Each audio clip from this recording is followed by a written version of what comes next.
እሺ መስዋዕትነቱ ይቅር፣ በዚህ ደና በሆነ ሰዓት እንኳን ወንጌል እያስተላለፍን ነው? ለዛውም እውነተኛ ወንጌል እያስተላለፍን ነው ወይ? ደውል እየደወልን ነው ወይ? መምጣቱን እየተናገርን ነው ወይ? ኧረ ኢየሱስ እኮ እየመጣ ነው። አስፈሪ ጊዜ ነው የሚሆነው። እንዴት ነው ተረጋግታችሁ ዝም ያላችሁት? አስፈሪ ጊዜ እኮ ነው የሚሆነው። ምድር ላይ ያልነበረ ወደፊትም የማይኖር መከራ ይኖራል እኮ ነው ያለው ኢየሱስ። የምድር መናወጥ ይሆናል።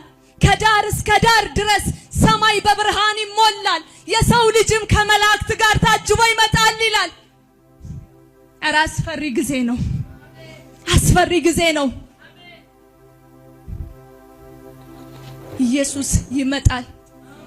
ከዛም እያንዳንዱ ሰው በእግዚአብሔር ዘንድ በፍርድ ፊት ይቆማል። እያንዳንዱ ሰው ስለሰራው ነገር መልስን ይሰጣል። ኢየሱስ ጌታ ነው። እስቲ መልስን ይሰጣል በሉ።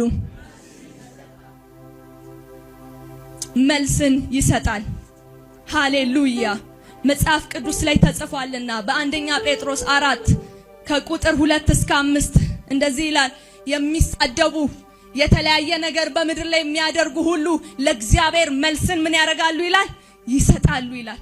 ኮሚኒኬት የምታረገው ከእግዚአብሔር ጋር ብቻ ነው። ታሪክ እንደ መጽሐፍ ተገልጦ በእግዚአብሔር ፊት ይነበባል።